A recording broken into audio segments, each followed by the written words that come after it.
संग्रहालय को निम्न 5 आधार पर वर्गीकृत किया जा सकता है।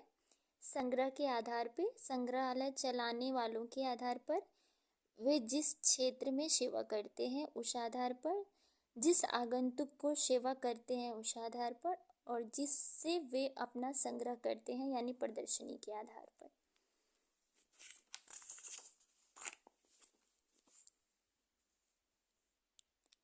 सेवा क्षेत्र के आधार पर संग्रहालय का वर्गीकरण निम्न चीजों में किया जा सकता है, जैसे राष्ट्रीय संग्रहालय, क्षेत्रीय संग्रहालय, राज्य संग्रहालय, जिला संग्रहालय, ग्रामीण संग्रहालय, स्थानीय संग्रहालय।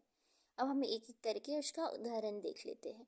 राष्ट्रीय संग्रहालय नई दिल्ली और प्राकृतिक इतिहास का क्षेत्रीय संग्रहालय जो है वो राज्य संग्रहालय का एग्जाम्पल हो जाएगा पटना म्यूजियम, और ग्रामीण संग्रहालय का उदाहरण हो जाएगा संस्कृति म्यूजियम मेहरौली।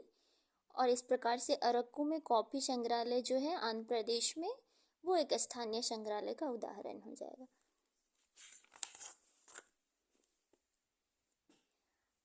आगंतुकों के आधार पर संग्रहालय का वर्गीकरण निम्न चीजों में की जा सकती है, जैसे सामान्य संग्रहालय, शैक्षणिक संग्रहालय, विशेष संग्रहालय। भारतीय संग्रहालय कोलकाता संग्रहालय सामान्य संग्रहालय का उदाहरण हो जाएगा। छत्रपति शिवाजी महाराज वास्तु संग्रहालय जनरल संग्रहालय के ही अंदर आएगा वो भी।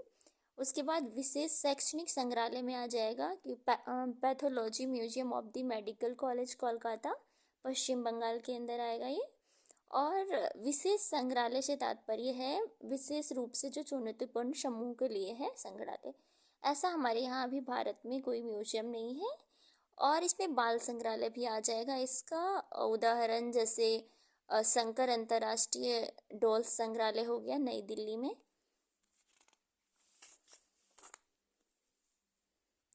उसके बाद संग्रह के आधार पर संग्रहालय का वर्गीकरण किया जा सकता है, जैसे सामान्य संग्रहालय हो गया, इतिहास और पुरातात्विक संग्रहालय, कला संग्रहालय, नृवंश विज्ञान संग्रहालय, प्राकृतिक इतिहास संग्रहालय, उद्योग और तकनीकी संग्रहालय। उदाहरण के लिए हम राष्ट्रीय संग्रहालय को एक सामान्य संग्रहालय के अंतर्गत रख सकते हैं। और इस प्रकार से कला संग्रहालय जो आशुतोष कला संग्रहालय है एक। इस प्रकार से जो है हम संग्रह के आधार पर संग्रहालय का वर्गीकरण कर सकते हैं।